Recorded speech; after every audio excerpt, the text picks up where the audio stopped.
ನಾಗೇಂದ್ರ ಕಂಡಂತ ಕನಸು, ಆ ಕನಸ ಕೈಗೂಡೆ ಮಾಡಿಹರು ಮನಸ್ಸು. ಜಿನ ಧರ್ಮ ಧಾರ್ಮಿಕತೆ ಇದೆ ಮೊದಲ ಆದ್ಯತೆ. ಪ್ರಿಯ ವೀಕ್ಷಕರೇ, ಪ್ರತಿ ಭಾನುವಾರ ಬೆಳಗ್ಗೆ ಚಂದನ ವಾಹಿನಿಯಲ್ಲಿ ಪ್ರಸಾರವಾಗುತ್ತಿರುವ ರತ್ನತ್ರಯ ಕಾರ್ಯಕ್ರಮವನ್ನು ವೀಕ್ಷಿಸುತ್ತಿರುವ ತಮ್ಮೆಲ್ಲರಿಗೂ ಹೃತ್ಪೂರ್ವಕವಾದ ಸುಸ್ವಾಗತ.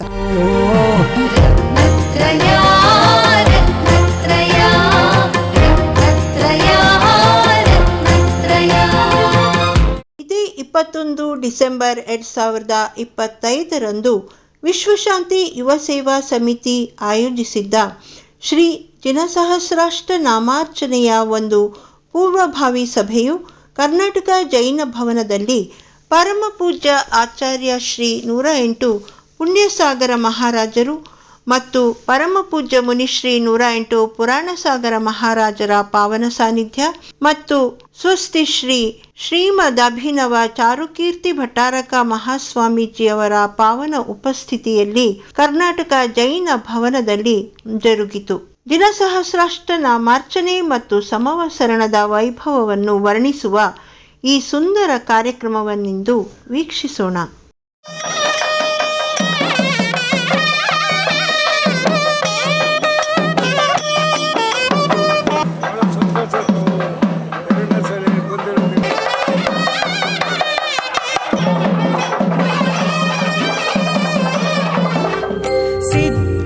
ಸಿದ್ಧರಸದೊಳು ಲೋಹವನದ್ದಿದಂತಾತ್ಮ ಸಿದ್ಧಿಯ ಪಡೆವೆ ನಿನ್ನೇನು.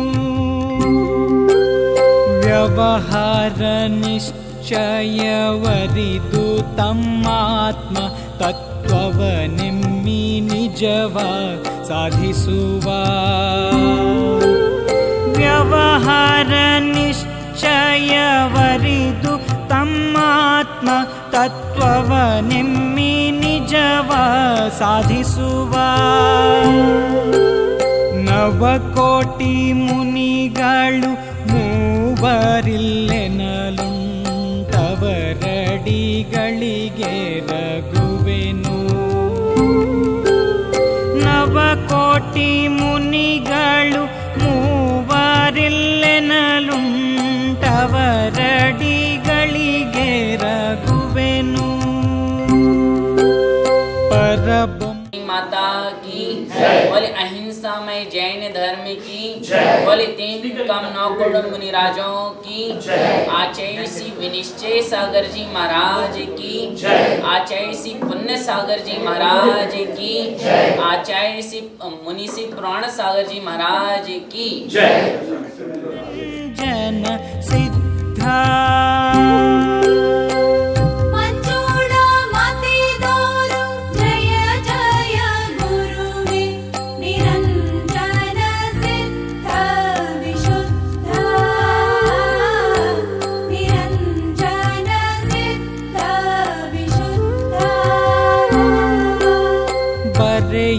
ಬಾರದ ತಿತ್ತ ಬಾರದ ಕಡೆದರೆ ದೊರೆಯ ಬಾರ. ಓಂ ನಮೋ ಅರ್ಹಂತಾಣಂ ನಮೋ ಸಿದ್ಧಾಣಂ ನಮೋ ಆಯಿರ್ಯಾಣಂ ನಮೋ ಉವಜ್ಜಾಯಾಣಂ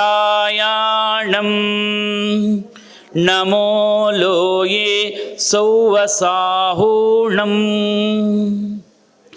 ಅರ್ಹಂತೋ ಭಗವಂತ ಇಂದ್ರ ಮಹಿತಾಂ ಸಿದ್ಧಾಶ್ಚ ಸಿದ್ಧೀಶ್ವರ ಆಚಾರ್ಯೋ ಜಿನ ಶಾಸನೋನ್ನತಿಕರ ಪೂಜಾ ಉಪಾಧ್ಯಾಯಕ ಶ್ರೀ ಸಿದ್ಧಾಂತ ಸುಪಾಟಕ ಮುನಿವರ ರತ್ನತ್ರಯಾರಾಧಕ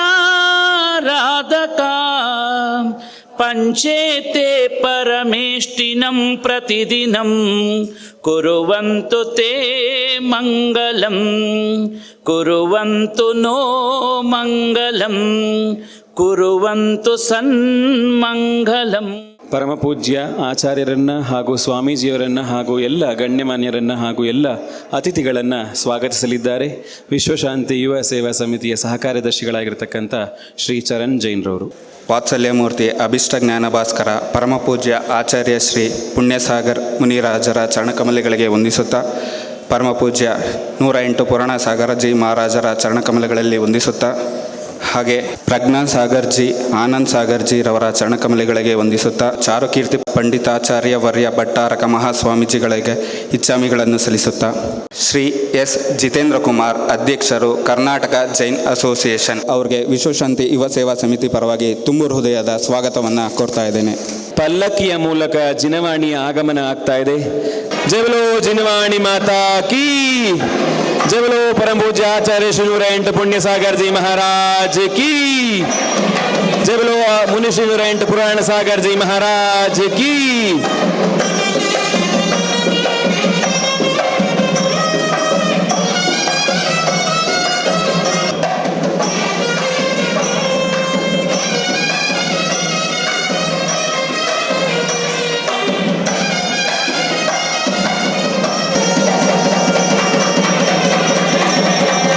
ಜಿನವಾಣಿಯ ಲೋಕಾರ್ಪಣೆ ಕಾರ್ಯಕ್ರಮವನ್ನು ಪರಮಪೂಜ್ಯ ಆಚಾರ್ಯ ಶ್ರೀ 108 ಪುಣ್ಯಸಾಗರ ಮಹಾರಾಜರ ಹಾಗೂ ವೇದಿಕೆ ಮೇಲೆ ಎಲ್ಲ ಗಣ್ಯರು ಕೂಡ ಈ ಒಂದು ಕಾರ್ಯಕ್ರಮಕ್ಕೆ ಕೈ ಜೋಡಿಸಬೇಕು.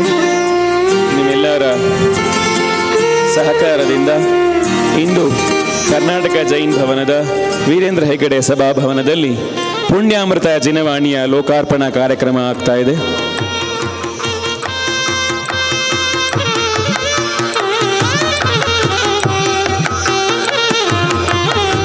ಚಿದಂಬರ ಪುರುಷ ವರ್ಣಿವಾಣಿ ತೃತೀಯ ಭಾಗದ ಲೋಕಾರ್ಪಣೆ ಆಗ್ತಾ ಇದೆ. ಇದರ ಅನುವಾದಕರು ನಮ್ಮ ಜೈನ ಸಮಾಜದ ಹಿರಿಯ ಶ್ರಾವಕರು ಆಗಿರ್ತಕ್ಕಂತಹ ವಿದೂಷಿ ಕೌಸಲ್ಯ ಧರಣೇಂದ್ರಮ್ಮ ಅವರು, ಪ್ರಕಾಶಕರು ಡಾಕ್ಟರ್ ನೀರಜ ನಾಗೇಂದ್ರ ಕುಮಾರ್ ಅವರು, ಹಾಗೆ ಚಿಣ್ಣರ ಕಥಾಗೊಚ್ಚ ಅನ್ನುವಂತಕ್ಕಂಥ ಪುಸ್ತಕದ ಲೋಕಾರ್ಪಣೆ ಶ್ರೀಮತಿ ಅನಂತಕುಮಾರಿ ಅವರ ರಚನೆ. ದಯಮಾಡಿ ಎಲ್ಲರೂ ಕೂಡ ವೇದಿಕೆ ಮೇಲೆ ಬರಬೇಕು. ಕನ್ನಡ ಭಕ್ತಾಂಬರದ ಸ್ತೋತ್ರದ ಧ್ವನಿ ಸುರುಳಿ ಕಾರ್ಯಕ್ರಮವನ್ನು ಶ್ರೀಮತಿ ಭಾನುರವಿ ಅವರು ಮೈಸೂರಿನ ಹಿರಿಯ ಸಾಹಿತಿಗಳು ಮಾಡಿದ್ದಾರೆ. ರಾಮರ ಸ್ತೋತ್ರಕ್ಕೆ ಲೋಪವಾಗದ ರೀತಿಯಲ್ಲಿ ಸರಳವಾದ ಕನ್ನಡ ಭಾಷೆಯಲ್ಲಿ ಬಹಳ ಸುಂದರವಾಗಿ ಮನೋಜ್ಞವಾಗಿ ಅಚ್ಚುಕಟ್ಟಾಗಿ ರಚನೆ ಮಾಡಿರುತ್ತಾರೆ. 108 ಅಭೀಕ್ಷ್ಣ ಜ್ಞಾನಭಾಷ ನಮೋ ಲೋಹಿ ಸವ್ವಸಾಹು.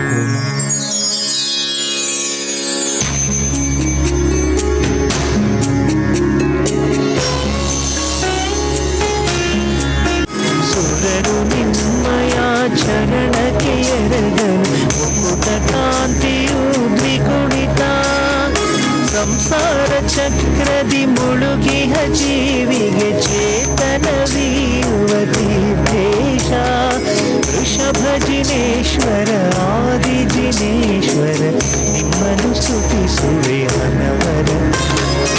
ಕೂಡ ಆಡಿಯೋ ನಿಮಗೆಲ್ಲರಿಗೂ ಕೂಡ ಅತಿ ಶೀಘ್ರದಲ್ಲೇ ಸಿಗಲಿದೆ. ಈ ಒಂದು ಕೃತಿಯ ರಚನೆಕಾರರಾಗಿರ್ತಕ್ಕಂತಹ ಶ್ರೀಮತಿ ಭಾನುರವಿ ಅವರಿಗೆ ನಮ್ಮ ಸಮಿತಿಯ ವತಿಯಿಂದ ಇಂದು ವಿಶ್ವಶಾಂತಿ ಯುವ ಸೇವಾ ಸಮಿತಿಯವರು ಆಯೋಜಿಸಿರುವಂತಹ ಈ ಸುಂದರ ಕಾರ್ಯಕ್ರಮದಲ್ಲಿ ಪರಮ ಪೂಜ್ಯ ಆಚಾರ್ಯ 108 ಪುಣ್ಯಸಾಗರ ಮಹಾರಾಜರ ಪಾವನ ಸಾನ್ನಿಧ್ಯ ಮತ್ತು ಪರಮ ಪೂಜ್ಯ ಮುನಿಶ್ರೀ 108 ಪುರಾಣಸಾಗರ ಮಹಾರಾಜರ ಪಾವನ ಸಾನ್ನಿಧ್ಯದಲ್ಲಿ ವರ್ಣಿವಾಣಿ ಎನ್ನುವಂತಹ ಈ ಕೃತಿ ಲೋಕಾರ್ಪಣೆಯಾಗುತ್ತಿರುವುದು ಒಂದು ಸುಯೋಗವೇ ಸರಿ. ಇದರ ಪ್ರಕಾಶನ ಮಾಡಿ ನಾನು ಧನ್ಯಳಾಗಿದ್ದೇನೆ. ವಿದುಷಿ ಶ್ರೀಮತಿ ಕೌಸಲ್ಯ ಧರಣೇಂದ್ರ ಅವರು ಹಿಂದಿಯಿಂದ ಕನ್ನಡಕ್ಕೆ ಈ ವರ್ಣಿಜಿಯವರ ಉಪನ್ಯಾಸಗಳ ಸಂಗ್ರಹವನ್ನು ಕನ್ನಡಕ್ಕೆ ಅನುವಾದಿಸಿದ್ದಾರೆ. ಪೂಜ್ಯ ಕ್ಷುಲ್ಲಕ ಗಣೇಶ ವರ್ಣಿಜಿಯವರು ಮಹಾನ್ ವಿದ್ವಾಂಸರು. ಅವರ ಚಿಂತನೆಗಳ ಸಾರ ಉಪನ್ಯಾಸಗಳ 3ನೇ ಭಾಗ ಈ ವರ್ಣಿವಾಣಿ. ಜೈನ ಆಗಮದ ಮಹತ್ವ ಮತ್ತು ಸಂಸ್ಕೃತಿಗಳ ಸಾರವನ್ನು ಬಿಂಬಿಸುವ ಈ ಒಂದು ಉಪನ್ಯಾಸ ಮಾಲಿಕೆಯನ್ನು ತಾವೆಲ್ಲರೂ ಖಂಡಿತವಾಗಿಯೂ ಓದಲೇಬೇಕು ಮತ್ತು ತಮ್ಮ ಆತ್ಮೋದ್ಧಾರವನ್ನು ಮಾಡಿಕೊಳ್ಳಬೇಕು ಅಂತ ವಿನಂತಿಸಿಕೊಳ್ತೇನೆ. ಈ ಸಂದರ್ಭದಲ್ಲಿ ಈ ಗ್ರಂಥದ ಸಂಯೋಜನೆಯಲ್ಲಿ ಅಪಾರ ಶ್ರಮ ವಹಿಸಿದ ಶ್ರೀಮತಿ ತ್ರಿಶಲಾ ಬ್ರಹ್ಮಯ್ಯ, ಶ್ರೇಯಲಾ ರತ್ನಾಕರ್ ಮತ್ತು ಅಂದವಾದ ಮುಖಪುಟ ವಿನ್ಯಾಸ ಮಾಡಿದಂತಹ ನಮ್ಯಶ್ರೀ ರವಿರಂಜನ್ ಅವರಿಗೂ ಕೂಡ ನನ್ನ ಹೃತ್ಪೂರ್ವಕ ಧನ್ಯವಾದಗಳು. ರತ್ನತ್ರಯದ ವೀಕ್ಷಕರಿಗೆಲ್ಲ ವಂದನೆಗಳು. ಕರ್ನಾಟಕದ ರಾಜಧಾನಿ ಬೆಂಗಳೂರಿನಲ್ಲಿ ಬೃಹತ್ ಸಮವಸರಣದ ದರ್ಶನ ಭಾಗ್ಯ. ವಿಶ್ವಶಾಂತಿ ಯುವ ಸೇವಾ ಸಮಿತಿಯ ನೇತೃತ್ವ ಮತ್ತು ಸಮಸ್ತ ಜೈನ ಸಂಘ ಸಂಸ್ಥೆಗಳ ಸಹಕಾರದೊಂದಿಗೆ ನ ಭೂತೋ ನ ಭವಿಷ್ಯತಿ ಎಂಬಂತೆ ಭಗವಾನ್ ಆದಿನಾಥರ ದಿವ್ಯ ಸಮವಸರಣದ ರಚನೆಯಾಗಲಿದೆ. ಸ್ಥಳ ಶ್ರೀ ಶ್ರೀ ರವಿಶಂಕರ ಗುರೂಜಿಯವರ ಆಶ್ರಮದ ವೇದ ವಿಜ್ಞಾನ ಮಹಾವಿದ್ಯಾಪೀಠ ಶಾಲೆಯ ಕ್ರೀಡಾಂಗಣ, ಕನಕಪುರ ರಸ್ತೆ, ಬೆಂಗಳೂರು. ಪರಮ ಪೂಜ್ಯ ಆಚಾರ್ಯ ಶ್ರೀ 108 ಪುಣ್ಯಸಾಗರ ಮಹಾರಾಜರು ಪಾವನ ಸಾನ್ನಿಧ್ಯ ಹಾಗೂ ನಾಡಿನ ಸಮಸ್ತ ಪೂಜ್ಯ ಭಟ್ಟಾರಕರು ಮತ್ತು ಗಣ್ಯರ ಮಾರ್ಗದರ್ಶನ ಮತ್ತು ಪಾವನ ಸಾನ್ನಿಧ್ಯವಿರುತ್ತದೆ. ಈ ಭವ್ಯವಾದ ಸಮವಸರಣದಲ್ಲಿ ಜನವರಿ 31, 2026 ಮತ್ತು ಫೆಬ್ರವರಿ 1ರಂದು ರಾಜ್ಯಾದ್ಯಂತ ಏಕಕಾಲಕ್ಕೆ 1 ಕೋಟಿಗಿಂತಲೂ ಹೆಚ್ಚು ಬಾರಿ ಆಚಾರ್ಯ ಜಿನಸೇನ ವಿರಚಿತ ಜಿನಸಹಸ್ರಾಷ್ಟ ನಾಮಾರ್ಚನೆಯಾಗಲಿದೆ. ವಿಶ್ವದಾದ್ಯಂತ ಶಾಂತಿ, ಸೌಹಾರ್ದತೆ ಮತ್ತು ಅಹಿಂಸೆಯ ಪ್ರಸಾರ ಮಾಡುವ ಉದ್ದೇಶದಿಂದ ಈ ಬೃಹತ್ ಸಮವಸರಣ ರಚನೆಯಾಗಲಿದೆ ಮತ್ತು ಇಲ್ಲಿ ಜಿನಸಹಸ್ರ ನಾಮಾರ್ಚನೆ ನಡೆಯಲಿದೆ. ಎಲ್ಲರೂ ತಪ್ಪದೆ ಈ ಪೂಜೆಯಲ್ಲಿ ಪಾಲ್ಗೊಂಡು ಪುನೀತರಾಗಿರಿ. ಇಂದೇ ನಿಮ್ಮ ಹೆಸರನ್ನು ನೋಂದಾಯಿಸಲು ಮರೆಯದಿರಿ.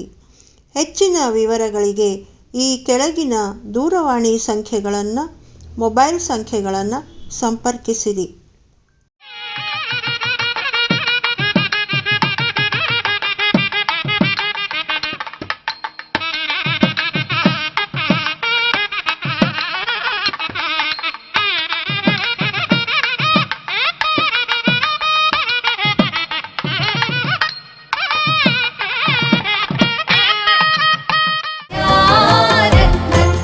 ಸಂಪೂರ್ಣವಾದಂತಹ ಮಾಹಿತಿಯನ್ನು ಬಹಳ ಅಚ್ಚುಕಟ್ಟಾಗಿ ನಿಮ್ಮ ಮುಂದೆ ಪ್ರಸ್ತುತಪಡಿಸಲಿದ್ದಾರೆ ನಮ್ಮ ವಿಶ್ವಶಾಂತಿ ಯುವ ಸೇವಾ ಸಮಿತಿಯ ಸಂಸ್ಥಾಪಕ ಅಧ್ಯಕ್ಷರಾಗಿರ್ತಕ್ಕಂತಹ ಹಾಗೂ ಇನ್ನು ಪ್ರಖ್ಯಾತ ಗಾಯಕರು ಆಗಿರ್ತಕ್ಕಂತಹ ಶ್ರೀ ನವೀನ್ ಜಾಂಬಳಿ ಅವರು. ವಿಶ್ವಶಾಂತಿ ಯುವ ಸೇವಾ ಸಮಿತಿ ಇದು ಯಾರ್ದು ಅಂತ ಕೇಳಿದ್ರೆ, ವಿಶ್ವಶಾಂತಿ ಯುವ ಸೇವಾ ಸಮಿತಿ ಇದು ಜೈನರದ್ದು ಅಂತ ಹೇಳ್ತೀನಿ. ಯಾರು ಮನಸ್ಸಿನಿಂದ ಯುವಕರಿದ್ದಾರೆ ಅವರು ನಿಜವಾದ ಯುವಕರು. ಅಂಥ ಮನಸ್ಸಿನಿಂದ ಯುವಕರಾಗಿರುವಂಥ ಸುಮಾರು 200ಕ್ಕೂ ಹೆಚ್ಚು ಜನ ಇವತ್ತು ಎಲ್ಲ ಜೈನ ಸಮಾಜದ ಎಲ್ಲ ಮುಖಂಡರುಗಳು, ಎಲ್ಲ ಸಂಘ ಸಂಸ್ಥೆಗಳ ಮುಖಂಡರುಗಳು ಇವತ್ತು ನಮ್ಮ ಜೊತೆಗೆ ಕೈ ಜೋಡಿಸಿದ್ದಕ್ಕೆ ಇದು ಇವತ್ತು ವಿಶ್ವಶಾಂತಿ ವೇದಿಕೆಯಾಗಿ ನಿರ್ಮಾಣವಾಗಿದೆ. ಇದು ಇಡೀ ಸಕಲ ಜೈನ ಸಮಾಜದ ವಿಶ್ವಶಾಂತಿ ವೇದಿಕೆಯಾಗಬೇಕು ಅನ್ನೋ ಒಂದು ಕನಸನ್ನ ಹೊತ್ಕೊಂಡು ಈ ಸಂಸ್ಥೆಯನ್ನ ಹುಟ್ಟು ಹಾಕಿತ್ತು. ಜಿನಸಹಸ್ರಾಷ್ಟ ನಾಮಾರ್ಚನೆ ಜನವರಿ 2026. ಭಾವನೆಯಿಂದ ಭವನಾಶ ಆಗುತ್ತೆ ಅನ್ನೋದಾದ್ರೆ, ಈ ಪಂಚಮ ಕಾಲದಲ್ಲಿ ಕರ್ನಾಟಕಕ್ಕೆ, ಅದರಲ್ಲಿ ಬೆಂಗಳೂರಿಗೆ ಸಮವಸರಣ ಬಂದ್ರೆ, ಸಮವಸರಣದ ವಿಶೇಷತೆ ಗೊತ್ತಿರುವವರು, ಜಿನಸಹಸ್ರಾಷ್ಟ ನಾಮಾರ್ಚನೆಯನ್ನ ಯಾರು ಮಾಡ್ತಾರೆ ಅನ್ನೋದು ಗೊತ್ತಿದ್ರೆ ಖಂಡಿತವಾಗಿಯೂ ನಾವೆಲ್ಲರೂ ಕೂಡ ಈ ಒಂದು ಪೂಜೆಯಲ್ಲಿ ಸಕ್ರಿಯವಾಗಿ ಪಾಲ್ಗೊಳ್ಬಹುದು. ಯಾರು ತೀರ್ಥಂಕರ ಪರಮದೇವರ ಒಂದೊಂದು ನಾಮವನ್ನ ಪ್ರತಿನಿತ್ಯ ಕಂಠಪಾಠ ಮಾಡಿ ಅದನ್ನು ಪಠಣೆ ಮಾಡ್ತಾರೋ, ಸ್ಮರಣೆ ಮಾಡ್ತಾರೋ, ಮನನ ಮಾಡ್ತಾರೋ, ಅದನ್ನು ಜಪ ಮಾಡ್ತಾರೋ ಅವರು 68 ತೀರ್ಥ ಕ್ಷೇತ್ರಗಳ ದರ್ಶನ ಮಾಡಿದಷ್ಟು ಮಹಾಪುಣ್ಯ ಇದೆ ಅಂತ. ಹಾಗಿದ್ರೆ 1008 ನಾಮವನ್ನ ಪ್ರತಿ ದಿವಸ ನಾವು ಪಠಣೆ ಮಾಡಿದ್ರೆ ನಮ್ಗೆ ಎಷ್ಟು ಪುಣ್ಯ ಲಾಭ. ನಾಡಿನ ಕರ್ನಾಟಕದಾದ್ಯಂತ ಸುಮಾರು 26 ಕ್ಷೇತ್ರಗಳಲ್ಲಿ ಈ ಜಿನಸಹಸ್ರಾಷ್ಟ ನಾಮಾರ್ಚನೆ ಆಗ್ತಾ ಇದೆ. ಸುಮಾರು ಆಲ್ರೆಡಿ ಈಗ 8,000 ಜನ ಆಲ್ ಓವರ್ ಕರ್ನಾಟಕ ಇದಕ್ಕೆ ರಿಜಿಸ್ಟರ್ ಆಗಿದ್ದಾರೆ. ಇದನ್ನ ಜೋರಾಗಿ ನಿಮ್ಮ ಮುಂದೆ ಹೇಳಲಿಕ್ಕೆ ಇಷ್ಟಪಡ್ತೀನಿ. ಇದಕ್ಕೆ ಕಾರಣ ಏನು ಅಂತ ಕೇಳಿದ್ರೆ, ನಿಜವಾದ ದೇವರ ಒಂದು ಸೇವೆ ಮಾಡ್ತಾ ಇದ್ದೀವಿ. ಪರಮಾತ್ಮ ಆ ಭಗವಾನ್ ಋಷಭನಾಥ ಸ್ವಾಮಿಯ ಒಂದು ಸ್ಮರಣೆಯನ್ನ ಮಾಡ್ತಾ ನಾವು ಈ ಕಾರ್ಯಕ್ರಮಕ್ಕೆ ಕೈ ಇಟ್ವಿ. ಅದರ ನಂತರದಲ್ಲಿ ಗುರುಗಳ ಒಂದು ಸಾನ್ನಿಧ್ಯದಲ್ಲಿ ಆಶೀರ್ವಾದ ಸಿಕ್ತು. ಜಿನಸಹಸ್ರಾಷ್ಟ ನಾಮಾರ್ಚನೆ ಸಾಕ್ಷಾತ್ ಸೌಧರ್ಮೇಂದ್ರ ಇಂದ್ರಾದಿ ಪರಿವಾರದವರು ಪರಮಾತ್ಮನಿಗೆ ಕೇವಲ ಜ್ಞಾನವಾದಾಗ ಅವರು ಸಮೋಸರಣಕ್ಕೆ ಆಗಮಿಸಿ ಪರಮಾತ್ಮನನ್ನ ಅವರಿಗೆ ಎಷ್ಟೇ ಗುಣಗಾನ ಮಾಡಿದ್ರು ಸಾಕಾಗೋದಿಲ್ಲ ಅನ್ನುವಷ್ಟು ಅವರು ಆನಂದ ತುಂದಿದರಾಗಿ ಒಂದೊಂದು ನಾಮವನ್ನ ಅವರು ಉಚ್ಚಾರಣೆ ಮಾಡ್ತಾ ಪರಮಾತ್ಮನ ಕೃಪೆಗೆ ಪಾತ್ರರಾಗ್ತಾರೆ. ಅಂತಹ ಒಂದು ಸೌಭಾಗ್ಯ ಬೆಂಗಳೂರಿಗೆ ಬಂದಿದೆ. ಹಾಗಾಗಿ ನಾವೆಲ್ಲ ಕೂಡ ಈ ಸಹಸ್ರಾಷ್ಟ ನಾಮಾರ್ಚನೆ ಕಾರ್ಯಕ್ರಮದಲ್ಲಿ ಭಾಗವಹಿಸಬೇಕಾಗಿದೆ. ಡೇಟ್ ಯಾವಾಗ? ಜನವರಿ 31, 2026. ಜನವರಿ 31, 2026 ಶನಿವಾರ ಬೆಳಗ್ಗೆ 9 ಗಂಟೆಯಿಂದ. ಹಾಗಿದ್ರೆ ಮೊದಲಿಗೆ 6:15, 6:30 ನಂತರದಲ್ಲಿ ಭೂಮಿ ಶುದ್ಧಿ ಕ್ರಿಯೆ, ನಿತ್ಯ ಪೂಜಾ ಪೂರ್ವ ವಿಧಿ ಕ್ರಿಯೆಗಳು, ಹಾಗೆ ಅಭಿಷೇಕ, ನಂತರದಲ್ಲಿ ಅರಿಹಂತರ ಸಿದ್ಧರ, ಹೀಗೆ ಹಲವಾರು ಪೂಜೆಗಳು 8 ಗಂಟೆಗೆ ಮುಕ್ತಾಯ ಆಗುತ್ತೆ. ನೀವು ಯಾರು ಬೇಕಾದರೂ ಈ ಪೂಜೆಯಲ್ಲಿ ಭಾಗವಹಿಸ್ಬೋದು, ಆದ್ರೆ ನಾವು ಮ್ಯಾಂಡೇಟರಿ ಮಾಡಿಲ್ಲ. ಯಾಕೆಂದ್ರೆ 9 ಗಂಟೆಯಿಂದ 1 ಗಂಟೆವರೆಗೂ ನೀವು ಕೂತ್ಕೋಬೇಕು ಈ ಸಹಸ್ರಾಷ್ಟ ನಾಮಾರ್ಚನೆಯಲ್ಲಿ. ಹಾಗಾಗಿ ಇದನ್ನ ಮ್ಯಾಂಡೇಟರಿ ಮಾಡಿಲ್ಲ. ಆದರೆ ಸಹಸ್ರಾಷ್ಟ ನಾಮಾರ್ಚನೆಗೆ ಬರುವಂತಹ ಪ್ರತಿಯೊಬ್ಬ ಪಾರ್ಟಿಸಿಪೆಂಟ್ ಯಾರಿದ್ದಾರೆ ಅವರು ಬೆಳಗ್ಗೆ 8 ಗಂಟೆಯಿಂದ 8:15 ಒಳಗಾಗಿ ನೀವು ಬೆಂಗಳೂರಿನಲ್ಲಿ ಸೇರಬೇಕು. ಎಲ್ಲಿ ಸೇರಬೇಕು? ವೇದ ವಿಜ್ಞಾನ ಮಹಾವಿದ್ಯಾಪೀಠ. ವೇದ ವಿಜ್ಞಾನ ಮಹಾವಿದ್ಯಾಪೀಠ, ದಯಾನಂದ್ ಸಾಗರ್ ಕಾಲೇಜ್ ಸಮೀಪ, ಕನಕಪುರ ರಸ್ತೆ, Sri Sri Ravi Shankar Guruji art of living ಆಶ್ರಮದಿಂದ ಕೆಲವು ಮೀಟರ್ಸ್ಗಳ ದೂರದಲ್ಲಿ, ವನರಾಶಿಯ ನಡುವೆ ಆ ಒಂದು ಕ್ರೀಡಾಂಗಣದಲ್ಲಿ ಭವ್ಯವಾದಂತಹ 140 x 140 ಫೀಟ್ ವರ್ತುಲಾಕಾರದ ಒಂದು ಭವ್ಯ ಬೃಹತ್ ಸಮೋಸರಣ ನಿರ್ಮಾಣ ಆಗ್ಲಿಕ್ಕಿದೆ. ವಿಶೇಷ ಏನಂದ್ರೆ ಎಲ್ಲ ಪಂಚಕಲ್ಯಾಣಗಳಲ್ಲಿ ನೀವು ನೋಡುವಂತಹ ಸಮೋಸರಣ ಏನಿರುತ್ತೆ ಅದರಲ್ಲಿ ನಾವು ಸಾಕ್ಷಾತ್ ಮುನಿಗಳನ್ನ, ಆಚಾರ್ಯರುಗಳನ್ನ ಆ ಕೊನೆಯ ಒಂದು ಶ್ರೀಮಂಟಪ ಭೂಮಿಯಲ್ಲಿ ಒಂದು ಕೋಷ್ಟಕದಲ್ಲಿ ಕೂರಿಸ್ತೇವೆ. ಆದರೆ ಇಲ್ಲಿ ವಿಶೇಷತೆ ಏನಂದ್ರೆ ಬೆಂಗಳೂರಿನ ಸಮೋಸರಣದಲ್ಲಿ ಕನಿಷ್ಠ 60 ಜನಕ್ಕೆ ಸಾಕ್ಷಾತ್ ಸಮೋಸರಣದಲ್ಲಿ ಆ 12 ಕೋಷ್ಟಕಗಳಲ್ಲಿ ಕೂತ್ಕೊಂಡು ಪರಮಾತ್ಮನ ಪೂಜೆಯನ್ನು ಮಾಡಲಿಕ್ಕೆ ಪುಣ್ಯ ಸಿಗುತ್ತೆ. ಅದು ಯಾರಿಗೆ? ಯಾರು ಭವ್ಯ ಜೀವಿಗಳು ಅವರಿಗೆ ಮಾತ್ರ. ಇದನ್ನ ಪ್ರಯತ್ನ ಮಾಡಿ ನೋಡಿ. ಹಾಗಿದ್ರೆ ಇವತ್ತು ನಮ್ಮ ಪರೀಕ್ಷೆ ಆಗಬೇಕು, ಯಾರು ಎಷ್ಟು ಜನ ಭವ್ಯ ಜೀವಿಗಳು ಅಂತ. ಹಾಗೆ ಇಷ್ಟೇ ಅಲ್ಲದೆ ಸಮೋಸರಣದ ಸುತ್ತ ಕೂರುವಂತಹ 108 ಸುವರ್ಣ ಜೋಡಿಗಳು ಅಂತ ಮಾಡಿದ್ದೀವಿ. ಅದಷ್ಟೇ ಅಲ್ಲದೆ ಅದರ ಸುತ್ತದಲ್ಲಿ ಸುಮಾರು 5,000ಕ್ಕೂ ಹೆಚ್ಚು ಜನ ಕೂತ್ಕೊಳ್ಬೇಕು. ಇದು ಕೇವಲ ಬೆಂಗಳೂರು ಮಾತ್ರ ಅಲ್ಲ, ಮೂಡುಬಿದ್ರೆ, ಬೆಳಗಾವಿ ಈ ಕ್ಷೇತ್ರದಲ್ಲೂ ಸಮೋಸರಣ ರಚನೆ ಆಗ್ತಾ ಇದೆ. ಸ್ವಾದಿ ಮಠದಲ್ಲೂ ಕೂಡ ಸಮೋಸರಣ ಇದೆ. ಹೀಗೆ ಎಲ್ಲರೂ ಕೂಡ ತಮ್ಮ ಶಕ್ತಿಯಾನುಸಾರ ಮಾಡ್ತಾ ಇದ್ದಾರೆ. 26 ಕ್ಷೇತ್ರ ಅಷ್ಟೇ ಅಲ್ಲದೆ ಭಾರತದಾದ್ಯಂತ ಪೂರೇ ವಿಶ್ವಮೇ, ಇಡೀ ವಿಶ್ವದ ಎಲ್ಲೆಡೆ, ಕೆನಡಾ, ಆಸ್ಟ್ರೇಲಿಯಾ, ಜರ್ಮನಿ, ಲಂಡನ್, ಹಾಗೆ ಹೊರ ರಾಜ್ಯಗಳಾದಂತಹ ಮಹಾರಾಷ್ಟ್ರ, ಮಧ್ಯಪ್ರದೇಶ್, ರಾಜಸ್ಥಾನ್, ಗುಜರಾತ್, ಹೀಗೆ 10 ಹಲವು ಕ್ಷೇತ್ರಗಳಿಂದ ನಾವು ಈ ಕಾರ್ಯಕ್ರಮವನ್ನು ಮಾಡಬೇಕು ಅಂತ ನಿರ್ಧಾರ ಮಾಡಿದ್ದೀವಿ. ಹಾಗಾಗಿ ಬೆಂಗಳೂರಿನ ಎಲ್ಲ ಭವ್ಯ ಜನರೇ, ನೀವೆಲ್ಲ ತಯಾರಿದ್ದೀರಾ? ದೇವಲೋ ದೇವಾದಿದೇವ ವೃಷಭನಾಥ ತೀರ್ಥಂಕರ ಭಗವಾನ್ ಕಿ. ಎಲ್ಲ ತಯಾರಿದ್ದೀರಾ? ಇಡೀ ಭಾರತಕ್ಕೆ, ಇಡೀ ಪ್ರಪಂಚಕ್ಕೆ ಒಬ್ಬರೇ ತೀರ್ಥಂಕರು ಸಾಕು. ಇಡೀ ಒಬ್ಬರು ತೀರ್ಥಂಕರು ಎಲ್ಲ ಕಡೆಯೂ ವಿಹಾರ ಮಾಡ್ತಾರೆ ಮತ್ತು ಇರುವಂಥ ಭವ್ಯ ಜೀವಿಗಳಿಗೆ ಉಪದೇಶ ಮಾಡ್ತಾರೆ. ಅವ್ರು ಏನು ಉಪದೇಶ ಮಾಡ್ತಾರಲ್ಲ, ಎಲ್ಲ ಏಕೇಂದ್ರದಿಂದ ಹಿಡ್ಕೊಂಡು ಸಂಘಿ ಪಂಚೇಂದ್ರದವರೆಗೆ ಏನು ಜೀವರಾಶಿ ಇದೆ ಅದ್ರ ಒಳಗೆ ನೀವು ಮಧ್ಯ ಲೋಕದಲ್ಲಿ ಜನ್ಮಾಗಿರಿ. ನೀವೆಲ್ಲರೂ, ನಾನು ಎಲ್ಲ ಕಡೆ ವಿಹಾರ ಮಾಡಿ ಬಂದೇನೆ, ಇಡೀ ಭಾರತದಲ್ಲಿ ವಿಹಾರ ಮಾಡಿ ಬಂದೇನೆ. ಆದರೆ ಬೆಂಗಳೂರು ನಗರದಲ್ಲಿ ಏನು ಪುಣ್ಯ ಇದೆ ಅಂತಂದರೆ ನಮಗೆ 31ನೇ ತಾರೀಕಿಗೆ ಗೊತ್ತಾಗ್ತಾ ಇದೆ. ಎಂಥ ಪುಣ್ಯ ಇದೆ ಅಂದರೆ ತೀರ್ಥಂಕರಿಗೆ ಸಾತಿಶಯ ಪುಣ್ಯನ ಆಗ್ಬೋದು, ಅತಿಶಯ ಪುಣ್ಯನ ಆಗ್ಬೋದು. ಆದರೆ ಇಂಥ ಪಂಚಮ ಕಾಲದೊಳಗೆ ಅತಿಶಯ ಆಗಾಗತ್ತೆ ಅಂದರೆ ಅದು ಬೆಂಗಳೂರು ನಗರದಲ್ಲಿ. ಎಲ್ಲರೂ ವಿಚಾರ ಮಾಡಿರಿ. ಇದರೊಳಗೆ ಯಾರು ಭಾಗವಹಿಸ್ತಾರಲ್ಲ, ನ ಭೂತೋ ನ ಭವಿಷ್ಯತಿ. ಯಾಕಂದರೆ ಎಲ್ಲ ಕಡೆ ಸಮೋಸರಣ ಮಾಡಿರ್ಬೋದು, ಎಲ್ಲ ಕಡೆ ಪಂಚಕಲ್ಯಾಣ ಮಾಡಿರ್ಬೋದು, ಎಲ್ಲ ಕಡೆ ವಿಧಿವಿಧಾನ ಮಾಡಿರ್ಬೋದು, ಸಿದ್ಧಚಕ್ರ ವಿಧಾನ ಮಾಡಿರ್ಬೋದು, ಕಲ್ಪೋದ್ರಮ ವಿಧಾನ ಮಾಡಿರ್ಬೋದು, ಎಲ್ಲ ವಿಧಾನಗಳು ಮಾಡಿರ್ಬೋದು. ಆದರೆ ಸಮೋಸರಣ ಅಂದರೆ ಏನು ತಿಳ್ಕೊಂಡಿರಿ? ಎಲ್ಲ ಊರಲ್ಲಿ ಕೂಡ ಸಮೋಸರಣವನ್ನು ರಚನೆ ಮಾಡಿದ್ವಿ. ಆದರೆ ನನಗೆ ಭಾಳ ಖುಷಿ ಆಯಿತು. ಮೈಸೂರಲ್ಲಿ ನಾನು ಚಾತುರ್ಮಾಸ ಮಾಡಿ ನಾನು ಹಳ್ಳಿ ಮತ್ತು ಹುಬ್ಬಳ್ಳಿ ಕಡೆ ಆ ಕಡೆ ಪುಣ್ಯ ಭಾಳ ರೀ. ಬೆಳಗಾವಿ ಕಡೆ ಭಾಳ ಜನ, ಲಕ್ಷಾಂತರ ಜನ ಇರ್ತಾರೆ. ನಾವು ಹೋದರೆ ಬಿಡೋಂಗಿಲ್ಲ. ಹೆಂಗೆ ಇರುವಿಗೆ ಸಕ್ಕರೆಗೆ ಇರುವಿ ಹೆಂಗೆ ಮೆತ್ತಾವಲ್ಲ ಹಂಗೆ ಭವ್ಯಗಳು ಮೆತ್ತಾವ ನೋಡಿ. ಅದಕ್ಕೆ ನಾನು ನಿಮ್ಗೆ ಹೇಳ್ತೇನೆ, ಬೆಂಗಳೂರು ಭಾಳ ಸುಧಾರಣೆ ಆಗೈತಿ. ಬೆಂಗಳೂರು ಮೊದಲಿನಂಗೆ ಬೆಂಗಳೂರು ಇಲ್ಲ. ಬೆಂಗಳೂರು ಎಷ್ಟು ಸುಧಾರಣೆ ಆಗೈತೆ ಅಂದ್ರೆ ನಾ ಎಲ್ಲಿ ನೋಡ್ತೀನಿ ಬೆಂಗಳೂರದೊಳಗೆ ಅಲ್ಲಿ ಧರ್ಮಗಳು ಅಂತ ಹೇಳ್ತಾರೆ. ಜನ ಧರ್ಮ ಉಳಿದೈತಂದ್ರೆ ದಕ್ಷಿಣ ಭಾಗದಾಗ ಅಂದ್ರೆ ಬೆಂಗಳೂರು ಉಳಿದೈತಿ, ಬೆಂಗಳೂರು ನಗರ ಉಳಿದೈತಿ. ಎಷ್ಟು ಚೆನ್ನಾಗಿದೆ ನೋಡ್ರಿ. ಯಾರು ಸೌಭಾಗ್ಯದವ್ರು ನೋಡೋಣ. ಆ ಮೂರ್ತಿಯನ್ನು ಸ್ಥಾಪನೆ ಮಾಡೋರು. 4 ಪ್ರಕಾರ ದೊಡ್ಡ ದೊಡ್ಡ ಮೂರ್ತಿಗಳು ಇರ್ತವೆ.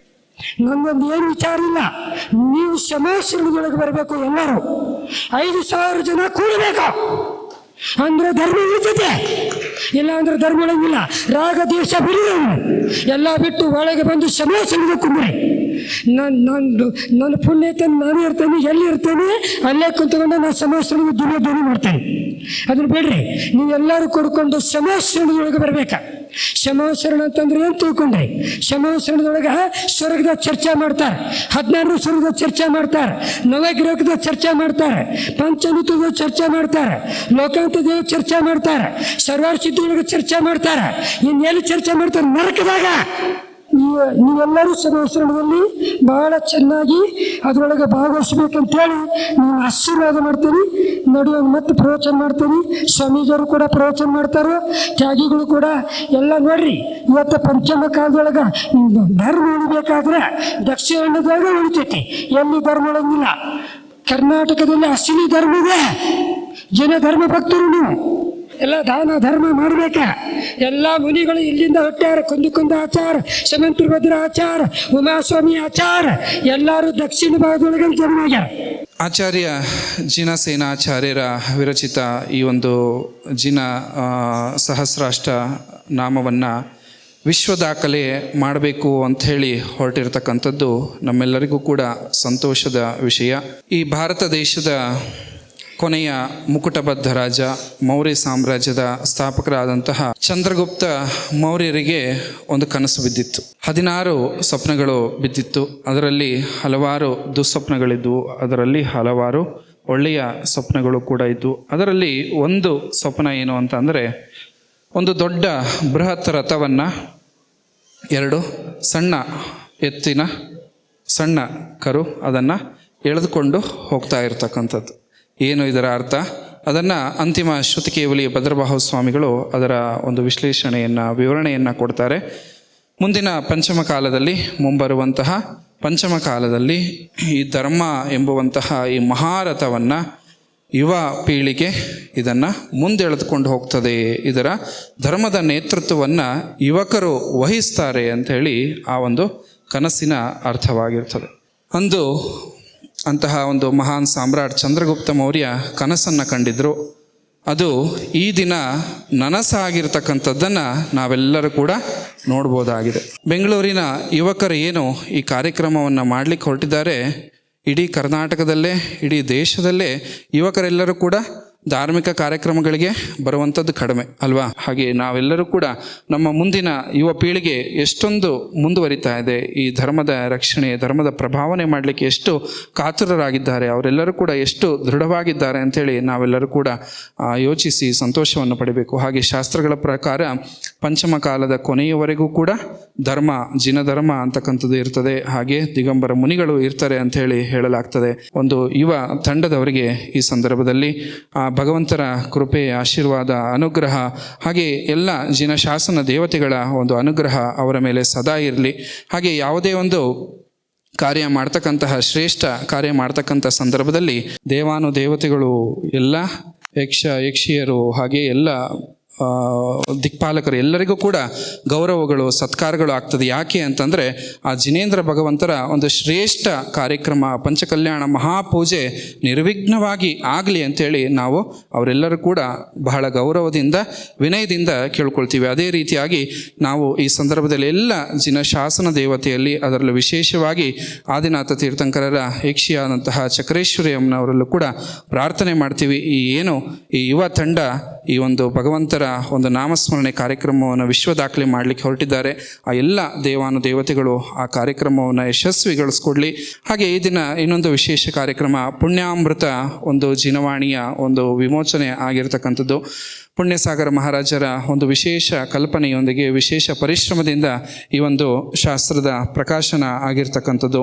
ಆ ಜಿನವಾಣಿ ಸೇವೆ ಮಾಡಿದಂತಹ ಪುಣ್ಯಗಳು ಅವರಿಗೆ ಪ್ರಾಪ್ತವಾಗಲಿ, ಹಾಗೆ ಮಹಾರಾಜರ ಒಂದು ಸಂಪೂರ್ಣ ಆಶೀರ್ವಾದ, ಅನುಗ್ರಹ ಇರಲಿ ಅಂಥೇಳಿ ಈ ಸಂದರ್ಭದಲ್ಲಿ ಹೇಳ್ತಾ, ನಾಡಿನಾದ್ಯಂತ ಇದು ಕೇವಲ ಬೆಂಗಳೂರಿಗೆ ಸೀಮಿತವಾದಂತಹ ಕಾರ್ಯಕ್ರಮ ಅಲ್ಲ, ಪ್ರಪ್ರಥಮವಾಗಿ ಇಡೀ ಕರ್ನಾಟಕವನ್ನೇ ಸೇರಿಸಿ ಮಾಡ್ತಾ ಇರತಕ್ಕಂತಹ ಒಂದು ಕಾರ್ಯಕ್ರಮ. ಸಾವಿರಾರು ಜನ 10,000ಕ್ಕೂ ಅಧಿಕ ಜನಗಳನ್ನು ಸೇರಿಸಿ ಮಾಡ್ತಾ ಇರತಕ್ಕಂತಹ ಒಂದು ಕಾರ್ಯಕ್ರಮ. ಎಲ್ಲರೂ ಕೂಡ ವಿಶೇಷವಾಗಿ ತನು ಮನದನ್ನು ಸಹಕಾರವನ್ನು ನೀಡಿ ಏನು ನಿಮಗೆ ಅವಕಾಶಗಳು ಸ್ಥಾನಮಾನಗಳು ಇದೆ ಆ ಎಲ್ಲವನ್ನು ಕೂಡ ಇಂತಹ ಒಂದು ಅವಕಾಶಗಳನ್ನು ಯಾರು ಕಳ್ಕೊಡ್ಬೇಡಿ, ಎಲ್ಲರೂ ಕೂಡ ಈ ಅವಕಾಶಗಳನ್ನು ಪಡೆದುಕೊಳ್ಳಿ ಅಂತ ಹೇಳಿ ಈ ಸಂದರ್ಭದಲ್ಲಿ ಹೇಳ್ತಾ ಮಾತಿಗೆ ಮತ್ತೊಮ್ಮೆ ಮಹಾರಾಜರ ದಿವ್ಯ ಚರಣಗಳಲ್ಲಿ ಭಕ್ತಿಪೂರ್ವಕ ನಮೋಸ್ತುಗಳನ್ನು ಸಲ್ಲಿಸಿ ಮಾತಿಗೆ ವಿರಾಮವನ್ನು ಕೊಡ್ತೀವಿ. ಓಂ ನಮಃ.